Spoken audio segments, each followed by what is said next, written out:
Ini satu lagi laporan berkaitan Double Six yang mengejutkan kita semua. Rupa-rupanya bukan sekadar netizen yang menjadi hairan, tambah curiga, dan tambah tak dapat ada jawaban.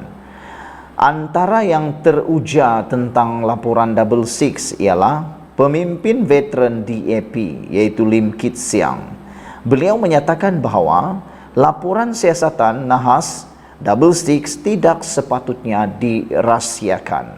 Sebelum kita teruskan ulasan pada petang ini, jangan lupa tinggalkan dulu komen Anda dan tekan butang subscribe. Mengapa pada pendapat Anda, adakah Anda juga bersetuju seperti Lim Kit Siang bahawa laporan akhir nahas Double Six tidak sepatutnya dirahsiakan? Kerana kalau sudah dinyatakan baru-baru ini, puncanya memang tidaklah sesuatu yang rahsia, tetapi kenapa ia disimpan dalam akta rahsia rasmi? Pemimpin veteran DAP Lim Kit Siang berkata bahawa kerajaan persekutuan dan negeri perlu mengambil pengajaran daripada kesilapan klasifikasi rahsia rasmi terhadap laporan siasatan nahas Double Six selama 47 tahun. Lim Kit Siang berkata keputusan kerajaan 47 tahun lalu terhadap nahas pada 6 Jun 1976 itu telah menimbulkan pelbagai teori dan konspirasi politik. Memang betul apa yang dinyatakan oleh Lim Kit Siang ini, sehingga gara-gara perkara dan laporan ini dirahsiakan, disimpan, diletakkan di bawah akta rahsia rasmi, maka timbullah pelbagai konspirasi politik dan teori-teori politik. Kerana memang perkara yang sepatutnya tidak dirahsiakan, kalau disimpan secara rahsia, ianya akan menjadi lebih banyak persoalan tanda tanya, bahkan yang menariknya akan timbul pelbagai teori dan konspirasi.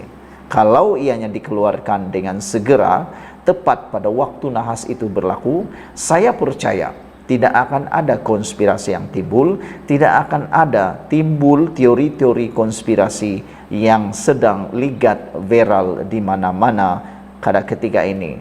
Bahkan generasi muda yang ada di Sabah juga sebenarnya disuapkan dengan pelbagai teori konspirasi politik berkaitan nahas insiden Double Six tersebut. Hal ini kerana tidak ada satu orang pun yang mempunyai fakta yang betul, fakta yang tepat, kerana tidak ada laporan yang sahih.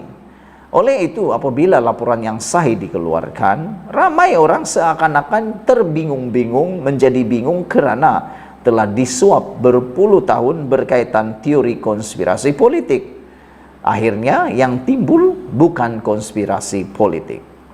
Ini memandangkan, menurut Lim Kit Siang, ini memandangkan penerbitan laporan itu mendedahkan bahawa tidak ada unsur keselamatan awam untuk menjadi alasan kerahsiaan laporan ini selama hampir 5 dekad. Perkara ini menjadi pengajaran kepada kerajaan hari ini, sama ada kerajaan persekutuan atau kerajaan negeri, untuk mengamalkan ketelusan dan accountability sebagai prinsip takbir urus terbaik pada setiap masa untuk mendapatkan keyakinan orang awam, kata beliau lagi. Dia berkata demikian susulan keputusan kerajaan mendedahkan laporan akhir siasatan nahas pesawat pada 1976 yang merenggut 11 nyawa, termasuk Ketua Menteri Sabah ketika itu, Tun Fuad Stephen, bersama dengan 3 Menteri Negeri dan 7 penumpang lain. Mendapati tiada unsur sabotaj, menurut dapatan itu juga, pemeriksaan ke atas serpihan pesawat udara terbabit menunjukkan enjin masih berkuasa semasa nahas, manakala kawalan pesawat berfungsi. Tiada juga tanda-tanda kebakaran atau letupan di kesan. Prosesnya klasifikasi laporan itu selesai pada 6 April lalu dan boleh dimuat naik turun di laman rasmi Kementerian Pengangkutan. Saudara-saudara sekalian, kemalangan itu sebelum ini mencetuskan teori konspirasi, memandangkan ia berlaku hanya selepas 53 hari selepas Fuad menggantikan Ketua Menteri pada ketika itu, yaitu Mustafa Arun. Ramai rakyat Sabah yang percaya ada tangan-tangan lain di sebalik apa yang berlaku dan mengaitkannya dengan pihak berkuasa persekutuan. Ketika itu Puan baru sahaja meraihkan kemenangan besarnya ke atas seturu politiknya, yaitu Mustafa Harun dengan Parti Berjaya yang baru ditubuhkan. Ketika ketegangan memuncak di antara Mustafa dan kerajaan persekutuan. Saudara-saudara sekalian, apa yang menariknya ialah apa natijah pendedahan siasatan nahas pesawat Sabah Air ini. Saudara-saudara, pada 6 Jun 1976, sebuah pesawat nomad yang dikenali sebagai Sabah Air meninggalkan Labuan menuju ke kota Kinabalu dengan membawa ramai tokoh penting negeri itu.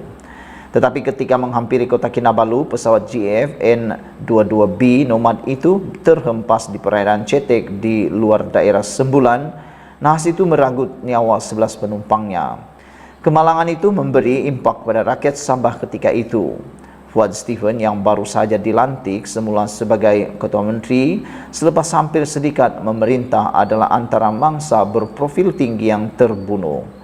Selain Ketua Menteri itu, mereka yang terbunuh termasuk beberapa Menteri Sabah iaitu Saleh Sulong, Peter Majunting, Chong Tian Vun serta anak sulung Fuad Johari Stephen.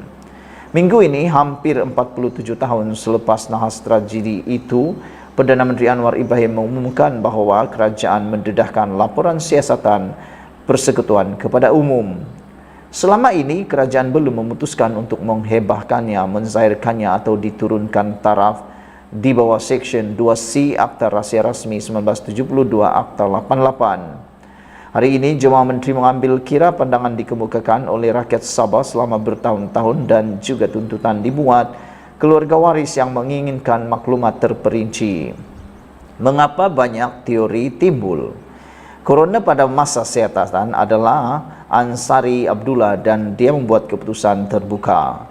Walau bagaimanapun terdapat implikasi bahawa kesilapan manusia dan lebihan muatan pesawat itu adalah untuk dipersalahkan. Beberapa bulan selepas nahas itu, siasatan yang dijalankan oleh pakar nomad dan pegawai Kementerian Pengangkutan Australia ditutup, tetapi laporannya tidak didedahkan kepada umum. Timbalan Menteri Komunikasi Malaysia ketika itu, Ali Mad Sharif, sebaliknya membuat kenyataan mengenai penemuan siasatan berkata, penemuan pasukan penyiasat tidak mendedahkan sebarang kesilapan teknikal atau sabotaj sebagai punca nahas udara tersebut. Apa yang mereka temui ialah nahas itu disebabkan oleh kesilapan manusia. Turut didedahkan bahawa ruang simpanan pesawat di bahagian belakang pesawat dimuatkan dengan barangan yang melebihi muatan maksimum. Akibatnya pesawat itu hilang kawalan ketika cuba mendarat di lapangan terbang kota Kinabalu sekaligus mengakibatkan kemalangan. Memandangkan implikasi politik kemalangan itu dan ia berlaku hanya selepas 53 hari, Fuad menggantikan Ketua Menteri sebelum ini Mustafa Harun yang menjadi titik fokus bagi teori konspirasi. Ramai rakyat Sabah yang percaya ada tangan-tangan lain di sebalik apa yang berlaku dan mengaitkannya dengan pihak berkuasa persekutuan. Fuad sebelum ini berkhidmat sebagai Ketua Menteri pertama Sabah pada tahun 1963 dan juga sebagai Menteri Persekutuan serta Gabiner negeri itu. Dia dilihat sebagai ahli politik yang paling berkarisma.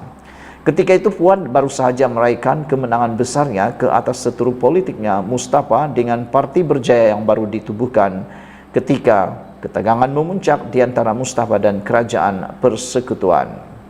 Sekian dulu untuk kali ini. Jangan lupa tinggalkan komen dan tekan butang subscribe. Kita jumpa lagi. Bye-bye.